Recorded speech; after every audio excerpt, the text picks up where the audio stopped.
जय श्री राम। सुग्रीव और जामवंत ने प्रभु श्री राम से कहा कि प्रभु एक बार और रावण को अवसर दिया जाए। हमें कोई सामर्थ्यवान दूत भेजना होगा और रावण को बोलना होगा कि ये आखिरी बार है कि सिया जी को वापस कर दो और राम जी की शरण में आ जाओ। अगर अब नहीं आए तो युद्ध प्रारंभ हो जाएगा। बहुत अच्छी बात है, पर किसको भेजें? रावण की सभा में जाना है। बहुत विवेकवानी बलशाली श्री अंगद जी को भेजा जाए। अंगद जी बहुत प्रसन्न हुए। वही करना जिससे हमारा कार्य हो और उसका कल्याण हो। जो आपकी आज्ञा। सेवक आपकी आज्ञा पर तत्पर है। अंगद जी को ऐसा महसूस हो रहा है कि पूरे विश्व का बल अंगद जी में आ गया हो। अपार बल जैसा महसूस हो रहा है अंगद जी को। और जैसे गजराज चलता है वैसे चल रहे हैं अंगद जी। समुद्र को पार करके लंका में प्रवेश कर चुके हैं अंगद जी। लंका में हाहाकार मच गया कि भाई वही वानर आ गया है। सब लोग सोचने लगे कि अब ये रावण सर्वनाश करवाएगा। कम से कम मान जाता तो प्राण तो बच जाते। सब डर के मारे अपने घर में छुप रहे हैं। हे विधाता, अब क्या होगा? जैसे ही रावण के पुत्र को ये पता चला, उसने अंगद जी पर लात मारने की कोशिश करी। अंगद जी ने 2-4 पटक दिया, घुमा पटक के मर गया। जिस गली से अंगद जी जा रहे हैं, सब लोग उन्हें अपने आप रास्ता बताए जा रहे हैं। ये रास्ता है दरबार का। अंगद जी, रावण के दरबार का ये रास्ता है। आज आते ही आते आपके पुत्र की हानि हो गई है। जो पहले आया था वही वानर आ गया है। इस वानर को देखते हैं। सभा में अंगद जी देख रहे हैं मानो काजलों के पहाड़ की भीड़ लगी हो। ऐसे निशाचर हैं, बलवान, काले एकदम। भुजा सबकी ऐसे दिखाई दे रही है जैसे मोटे पेड़ों की जड़ें होती हैं। पर अंगद जी सभी को देखकर जरा भी झिझके नहीं। और जैसे ही अंगद जी प्रवेश करते हैं, सभी राक्षस खड़े हो गए। जैसे कोई महाजन महापुरुष जब पधारता है तो सब खड़े हो जाते हैं। मन क्रोध से जल उठा। ये किसके लिए खड़े हो गए हो? बैठो सभी। सागर कैसे पार किया? इसमें क्या है? जैसे गाय कीचड़ में पैर रखती है और बच्चा पार कर लेता है, वैसे पार कर लिया। कौन हो तुम? मैं तो राम जी का दूत हूँ। किसके लड़के हो? महाबली बाली जी का। कौन बाली? याद नहीं आया? जिसने 6 महीने तक तुझे अपनी काख में दबा कर रखा और सागर के चक्कर लगा दिए। क्या हाल है बाली के?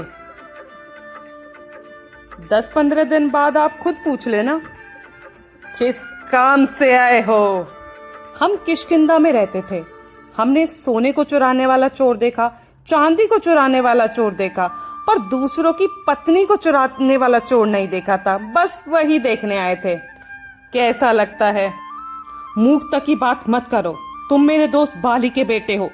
यह वनवासी हार जाएगा। मैं मार दूंगा इसको। मेरे पास आ जाओ, बच जाओगे। कहाँ वो, कहाँ मैं। बिल्कुल सही कह रहे हो। अब बताओ सभी को मुझ में और उसमें क्या अंतर है? एक बंदर पूरा समुद्र पार कर गया और आपसे उनके भाई की खींची हुई धनुष की एक रेखा पार नहीं हुई। कहाँ आप, कहाँ वो। उन्होंने एक बंदर भेजा था, आपके पूरे खानदान पर वो ना बंधा और उन्होंने समुद्र को बांध के उस पर मार्ग बना दिया। कहाँ वो, कहाँ आप। उनके बंदर की पूंछ पर पूरे खानदान का तेल डाला, तब भी उसकी पूंछ न जली और उसकी अध जली पूंछ ने आपकी पूरी लंका जला दी। कहाँ आप, कहाँ वो। आपने मेरे स्वामी का अपमान किया है, इसलिए राजदूत का प्रथम कर्तव्य यह है कि वह अपने सम्मान की रक्षा करे। मैं अपने लिए एक राज उचित आसन स्वयं ही निर्माण कर रहा हूँ जिस पर मैं सम्मान पूर्वक बैठ सकूं। जय श्री राम, जय श्री राम। बंदर में एक गुण तो दिख रहा है। जो इसको पालता है, खिलाता है, बंदर उसी की चेष्टा करता है। कौन ऐसा सुधवीर है जिसने मेरी भुजाओं का बल नहीं जाना? इन भुजाओं ने कैलाश पर्वत उठाए हैं। मैं राम जी का एक छोटा सा दूत हूँ। भगवान के अपमान से डर रहा हूँ। वरना तुझे ऐसा तमाशा दिखाता ना, तुझे धरती पर पटक कर मार डालता। तेरी सेना का अकेले संहार करता और तेरी लंका को भ्रष्ट करके जय श्री राम बोल के सिया जी को ले जाता और तेरी स्त्री को बंदी बनाकर उनका दासी बनाता। तुझ जैसे कीड़ों को मसलने में मुझे देर नहीं लगती। और मूर्ख, झूठ बोलना किसी विद्यालय में सीखा है क्या तूने? लगता है तपस्वियों से मिलकर तू झूठ बोलना भी सीख गया है। बार बार मेरे स्वामी को मनुष्य मनुष्य कहता है। मैं उनका एक तुच्छ दूत हूँ। मैं इस सभा में आज अपना पैर जमाता हूँ। अगर इसको उखाड़ दे कोई सभा में तो राम जी सिया जी को हार जाएंगे, वापस चले जाएंगे। इसके बाद एक एक करके सभी बाहुबली योद्धा आए, लेकिन कोई भी अंगद का पैर नहीं उठा पाया। फिर जब सभी असफल हो गए, यहाँ तक कि रावण का खुद का बेटा, तब रावण ने सोचा कि अब वो स्वयं आएगा और अंगद का पैर उठाएगा। और जैसे ही रावण झुका अंगद का पैर उठाने के लिए, तभी उसका मुकुट अंगद के हाथों आ जाता है और अंगद उसे उठाकर फेंक देता है राम जी के चरणों में। अबे मूर्ख, मेरे नहीं, जाकर श्री राम के चरण पकड़। उनके चरणों में ही तुझे मुक्ति मिलेगी। मेरी चुनौती आपके योद्धाओं को थी, आपको नहीं। आपको तो यही कहूंगा कि श्री राम के चरण पकड़ लीजिए तो आपका कल्याण हो जाएगा। कल सूर्योदय तक का समय देता हूं मैं आपको। इस दुष्ट का गला काटो, इसे बाहर जाने मत दो। जय श्री राम करके अंगद जी वहां से आ जाते हैं।